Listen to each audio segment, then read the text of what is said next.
Di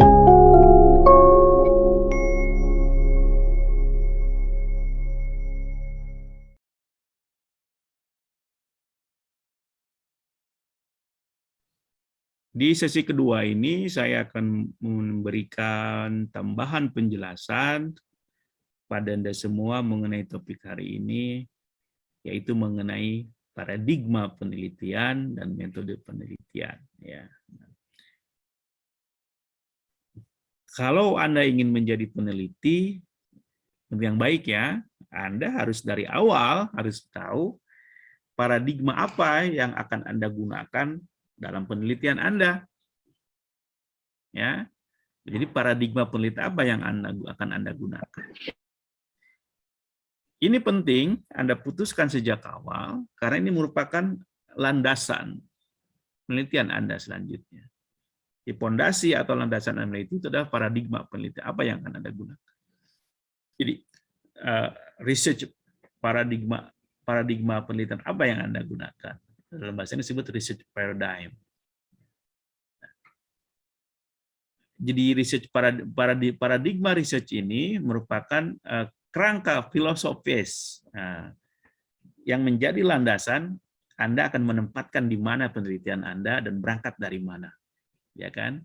Nah, ini dalam kerangka besarnya adalah pemahaman Anda terhadap sains itu sendiri. Ya. Jadi Anda harus mengerti itu, sains itu seperti apa, bagaimana sains diciptakan, bagaimana sains dibuat. Salah satunya adalah karena ada paradigma tertentu yang bagaimana sebuah knowledge itu di-create oleh sebuah sains. Oke, nah kalau Anda sudah menentukan paradigma apa, maka selanjutnya ini adalah konsekuensi logisnya, adalah Anda harus membuat atau memilih metode penelitian apa. Nah ini nyambung.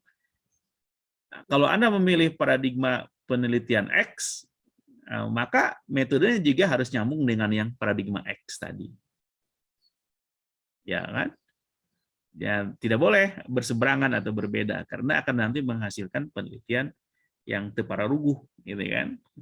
Karena paradigma berbeda, metode berbeda, ya kumaha, gitu kan?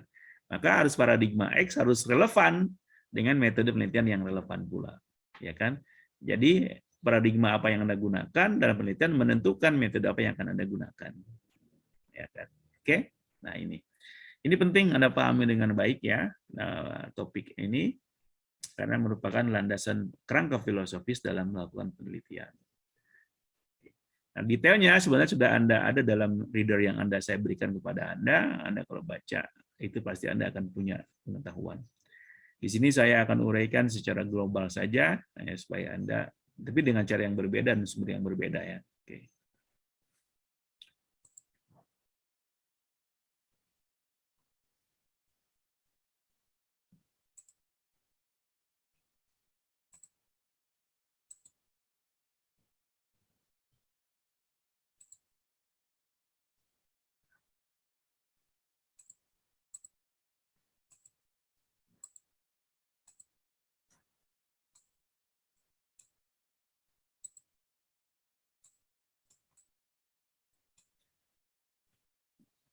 Topik kelima ya, paradigma dan metode penelitian sosial. Sebelum saya lebih lanjut menjelaskan apa itu paradigma penelitian dan metode penelitian sosial, saya ingin mulai dengan penjelasan mengenai apa itu paradigma. Kan? Istilah ini sering Anda dengar, apalagi ada orang-orang yang berbicara tentang paradigma, mungkin Anda sendiri atau kawan Anda sendiri. Tapi sebenarnya naon dari paradigma, gitu kan? Nah, paradigma itu adalah pengucapan orang Indonesia. Nah, dari bahasa Inggris tulisannya begini. Nah, begini.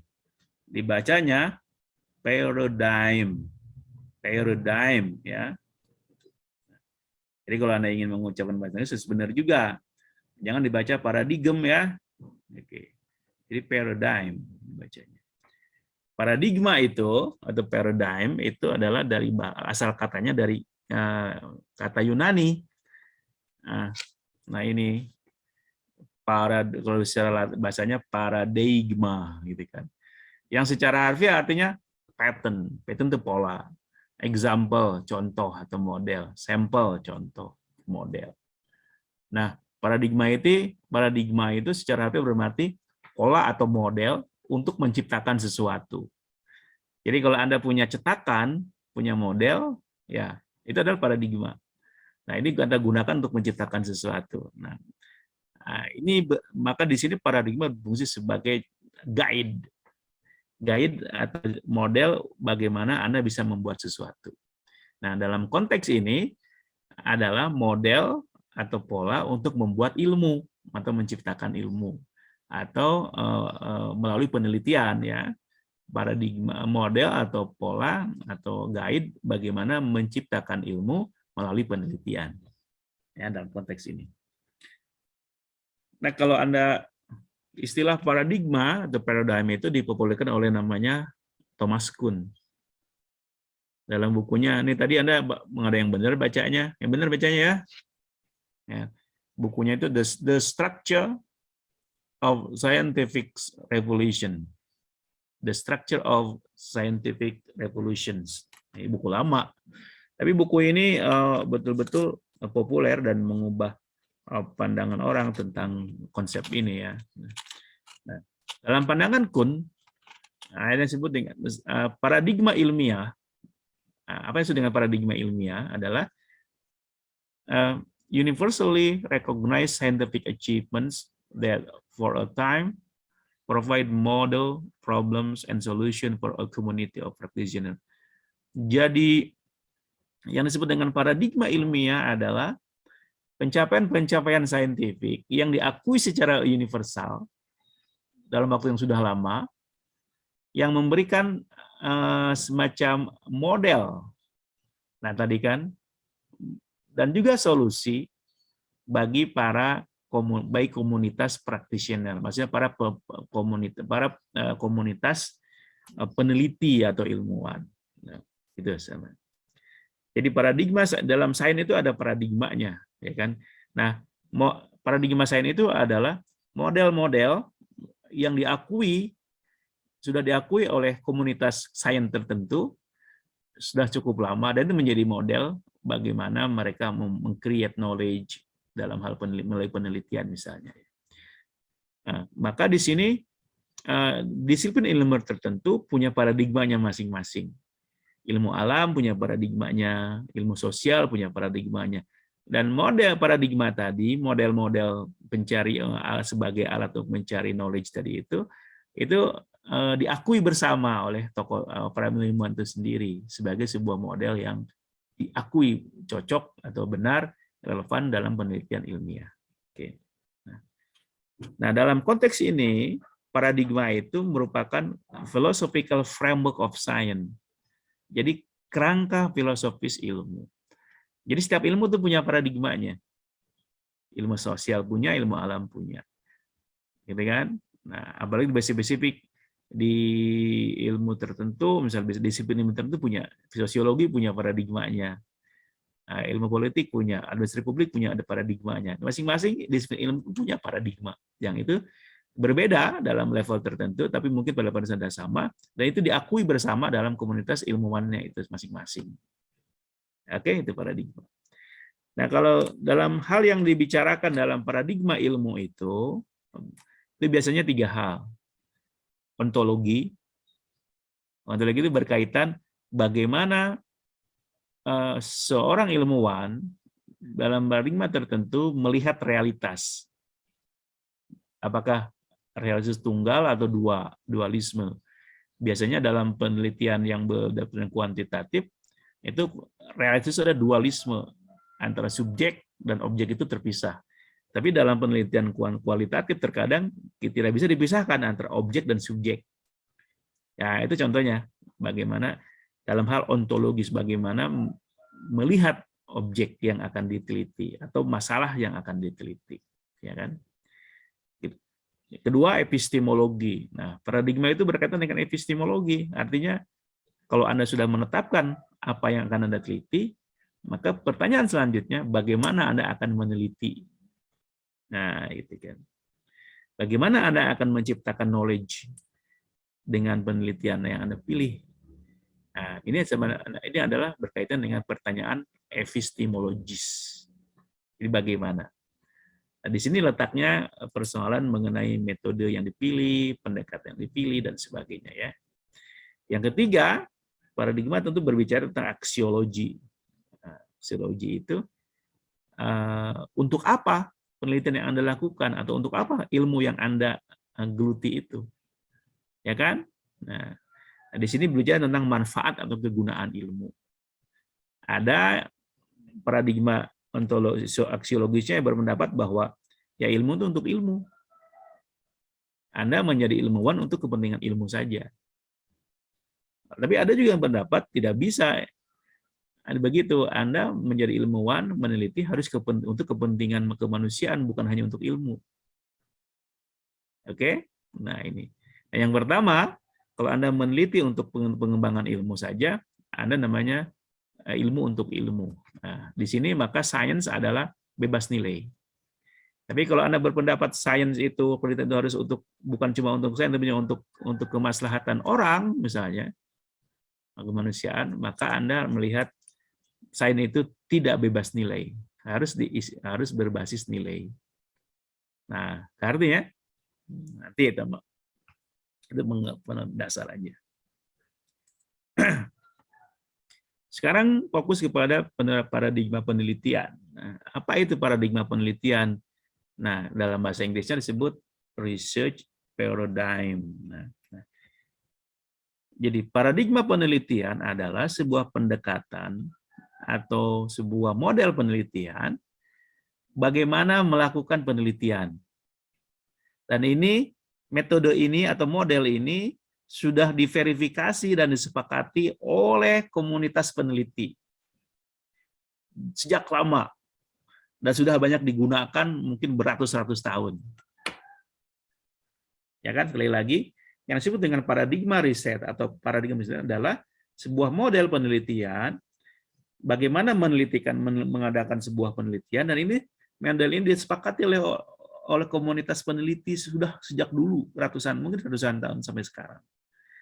Dalam ilmu alam kan ada paradigmanya. Nah, itu paradigma dalam bentuk model ini bagaimana melakukan penelitian dalam ilmu alam itu disepakati sudah sejak lama dan diakui, direlevan dan sebagainya. Sama juga dalam ilmu sosial, ada model yang diakui oleh kalangan ilmuwan sosial sejak lama ratusan tahun lalu sampai sekarang. Nah, kita sebagai peneliti harus mengikuti model itu, ya kan? Nah, oke. Nah, dengan demikian, sebenarnya yang tadi itu saya ulangi lagi, research paradigm atau paradigma research itu adalah kerangka filosofis sebenarnya. Tapi juga ada bukan cuma filosofis, itu juga ada teknis juga sebenarnya. Tapi pada dasarnya adalah bersifat filosofis. Cara berpikir Anda, cara Anda memandang dunia, worldview namanya. Jadi kalau kita bicara paradigma itu bersifat cara pandang, bersifat filosofis, dan mungkin sedikit teknisnya. Teknisnya nanti di metode. Nah, cara pandang dunia inilah yang menjadi dasar bagaimana Anda meneliti, bagaimana Anda mendasarkan penelitian Anda. Inilah namanya disebut dengan paradigma penelitian. Oke. Nah, apa saja paradigma penelitian yang sejauh ini ada atau berkembang dalam penelitian? Nah, secara besar ada dua. Yang pertama, paradigma positivism. Ya kan? Nah, jadi ada paradigma positivisme bahasa Indonesianya. Bahasa Inggrisnya positivism. Anu kedua, interpretivism atau paradigma interpretivisme. Nah, itu ya. Oke, kita uraikan nih satu-satu walaupun secara global ya. Nah, yang pertama paradigma positivisme atau kalau menjadi eject menjadi positivist paradigm. Paradigma positivis. Apa itu positivisme? Nah, ini paradigma pertama ya, Anda paham nih. Apa yang disebut dengan positivisme? Positivism adalah ideologi filosofis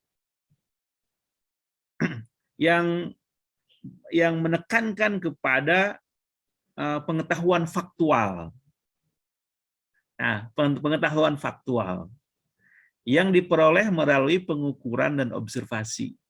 Sekali lagi, paradigma positivisme adalah paradigma atau model penelitian yang mementingkan atau mengutamakan bahwa yang menganggap bahwa pengetahuan itu harus faktual.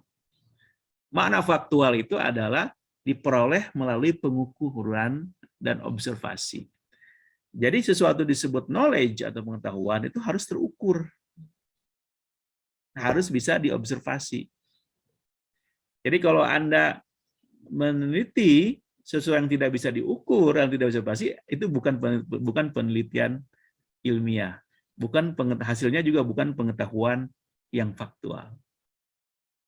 Nah, jadi faktual bisa diukur, bisa diobservasi. Nah, ini kebanyakan ilmu sebenarnya berbasis kepada scientific knowledge, itu pengetahuan ilmiah itu berbasis kepada akumulasi data yang diambil dari observasi dan dapat diukur. Nah, oke.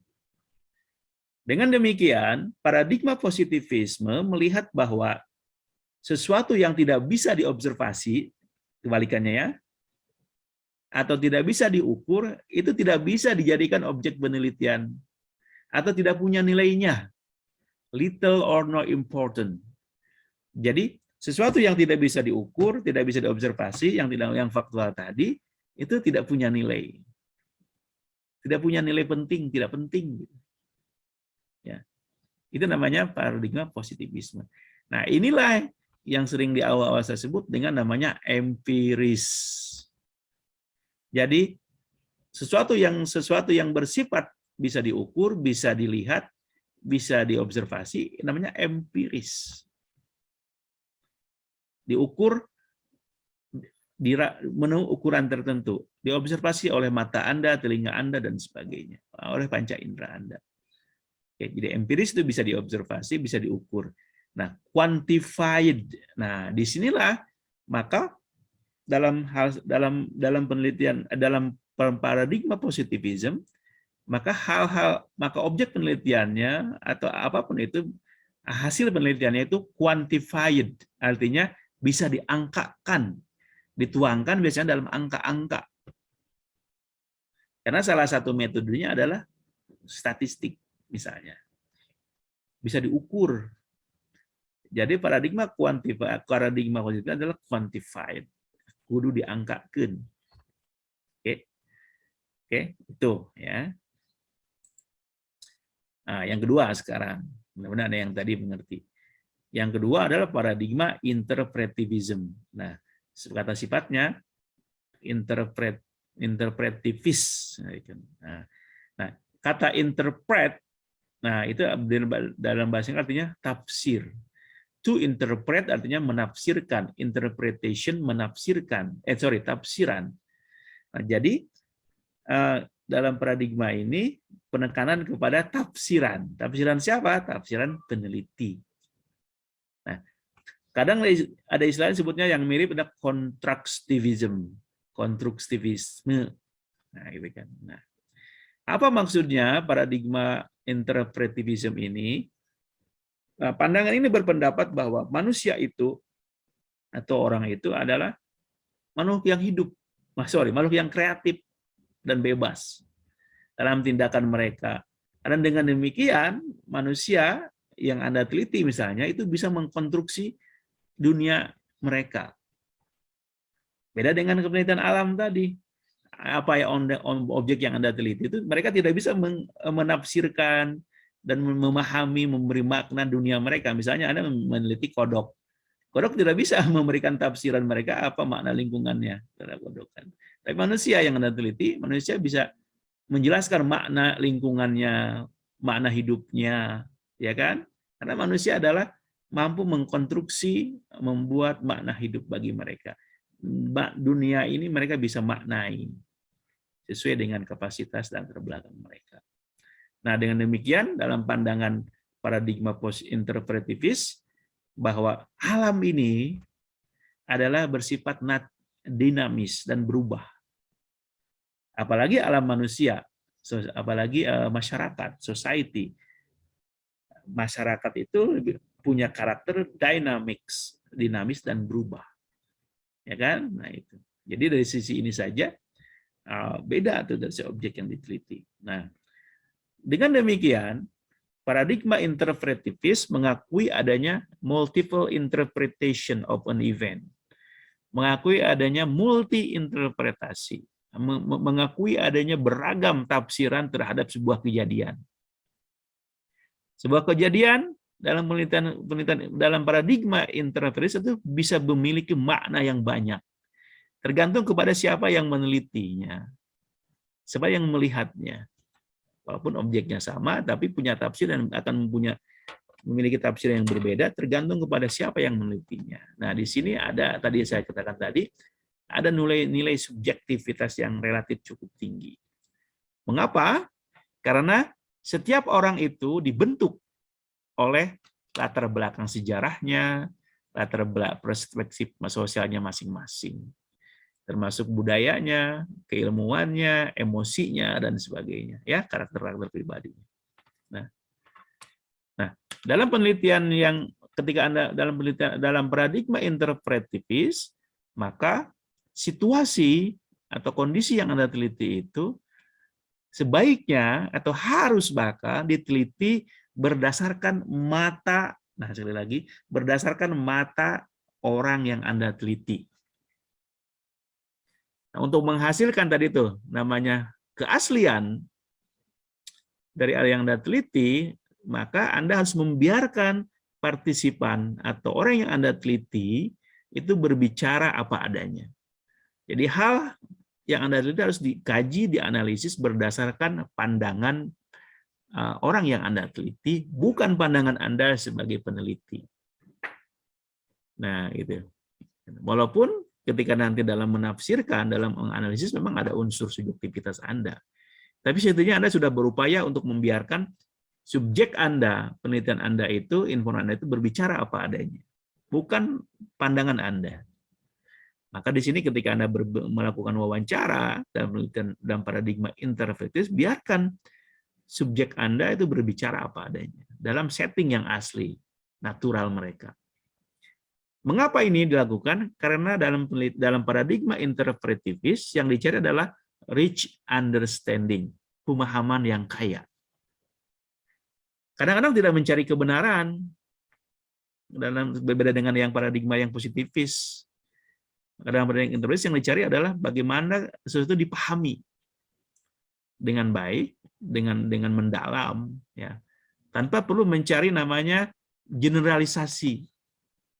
Yang penting adalah kita paham apa yang sedang kita teliti, sehingga kita mengerti objek yang Anda teliti tanpa perlu Anda melakukan generalisasi kasus Anda yang teliti dengan yang lainnya. Karena setiap kasus yang Anda teliti atau subjek itu punya ciri khas dan keunikan masing-masing. Maka understanding menjadi penting di sini. Inilah yang disebut dengan paradigma interpretivis. Nah, oke. Nah, sekarang pertanyaannya, bagaimana hubungannya antara paradigma dan metode penelitian? Nah, ini penting Anda pahami. Nah, paradigma yang Anda pilih itu sangat penting dan merupakan langkah yang sangat penting dalam rencana Anda melakukan sebuah penelitian. Ya kan? Dan ini mengapa ini penting? Karena paradigma yang Anda tentukan itu akan punya implikasi terhadap metode riset apa yang akan Anda gunakan. Sekali lagi, paradigma yang Anda gunakan untuk penelitian Anda itu adalah langkah yang harus penting, langkah penting harus Anda lewati dari sejak awal. Mengapa penting? Karena pilihan paradigma yang Anda ambil itu akan menentukan dan mengaruhi dan menentukan metode penelitian apa yang akan Anda gunakan. Kudu nyambung paradigmanya dengan metodenya. Nah, maka dengan demikian, kembali lagi kepada paradigma yang positivism, maka dalam paradigma positivis, ketika Anda mengambil paradigma positivis, maka biasanya Anda akan diarahkan kepada metode penelitian atau pendekatan yang kuantitatif. Karena Anda memilih objek atau subjek yang bisa diukur dan yang bisa dihitung dan bisa diobservasi. Oke? Nah, gitu. Jadi dalam paradigma, ketika Anda memilih paradigma positivistik, maka Anda cenderung dan memang begitu, Anda akan diarahkan kepada mengambil pendekatan yang bagaimana menguji yang teori-teori yang akan menguji objek atau subjek Anda yang bersifat dapat diukur dan dapat diobservasi. Inilah yang disebut dengan metode kuantitatif. Oke, jadi nyambung ya. Paradigma positivism itu pasti mengarah kepada metode kuantitatif. Yang kedua, sebaliknya, bukan sebaliknya ya. Jika Anda memilih paradigma interpretivism atau constructivism, maka Anda akan diarahkan untuk memilih metode penelitian yang mengarah bagaimana meneliti subjek dan data dengan menggunakan pendekatan kualitatif. Nah, ini kualitatif. Metode kualitatif. Oke?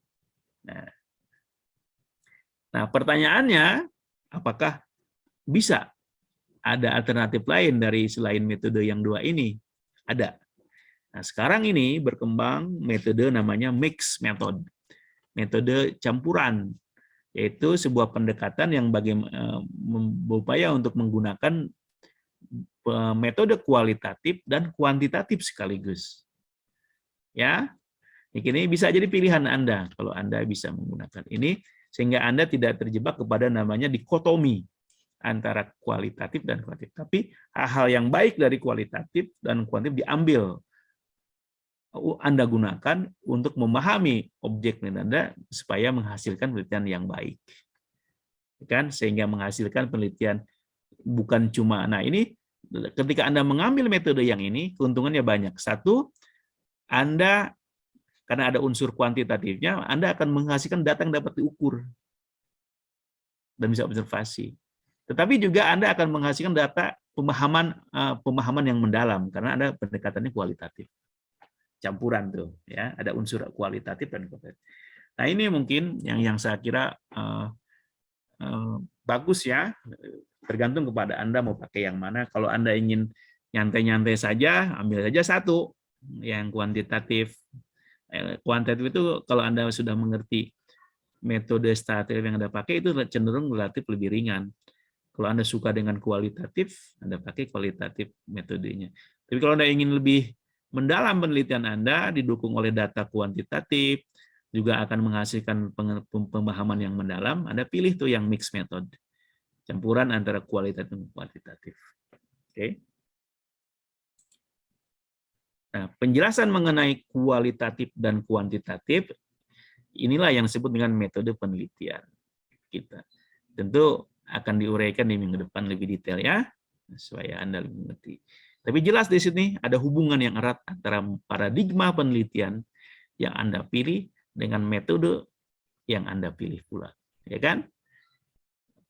Landasan filosofis yang Anda pilih dalam sebuah paradigma akan menentukan metode apa yang akan Anda pilih. Oke, itu. Nah, untuk memudahkan Anda mengerti topik ini, nah ini ada semacam visual. Ini namanya the research onion. Onion itu adalah bawang. Jadi bawang penelitian. Kalau bawang itu kan ada berbagai lapisnya kan. Kalau Anda melihat bawang, terutama bawang bombay yang gede itu, kan ada layer-layer, ada lapisan-lapisannya banyak gitu kan. Nah, supaya memudahkan Anda seperti ini, ya. Penelitian itu di layer atau di lapisan yang paling luar ada namanya paradigma tadi. Maka ada positivism, interpretism. Kalau Anda mau sih banyak sebenarnya, ada critical, pragmatism, realism. Tapi fokusnya dua aja dulu ya, positivism dan interpretism. Nah, itu di layer yang paling luar yang melingkupi penelitian Anda itu, yang membungkus penelitian Anda itu adalah namanya paradigma. Nah, dan layer yang kedua, lapisan kedua ada logical approaches. Nah, termasuk juga metode di sini. Kita masuk tadi saya langsung ke metode ya. Nah, metode ini, metode penelitiannya ada apa? Kuantitatif, kualitatif mix method. Apakah Anda menggunakan kuantitatif, kualitatif, atau campuran.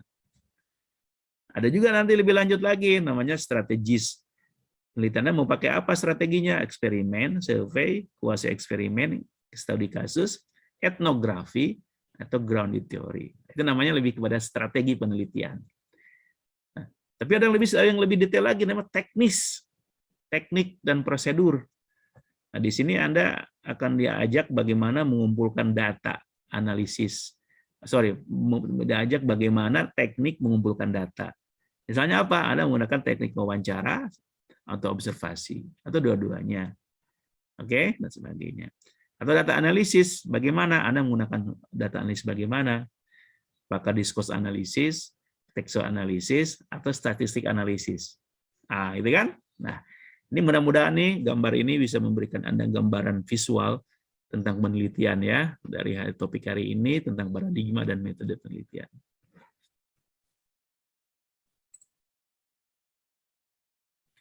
Mudah-mudahan Anda paham ya. Oke. Dari uraian saya tadi mengenai paradigma dan penelitian. Kalau Anda tidak mengerti, silakan tanyakan. Anda juga nanti harus tonton nih di video di Sociology Explain. Kalau Anda pertanyaan, sampaikan di situ. Ada pertanyaan sebelum saya tutup?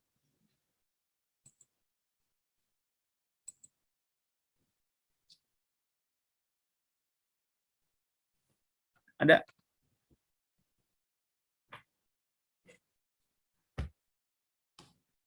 Oke, mari kita tutup ya kalau nggak ada.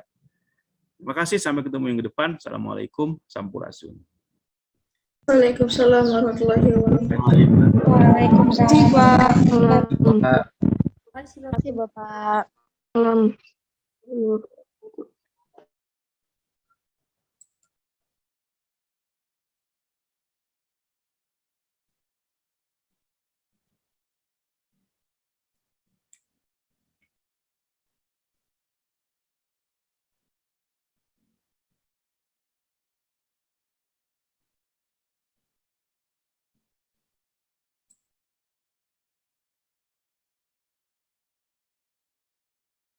Thank you.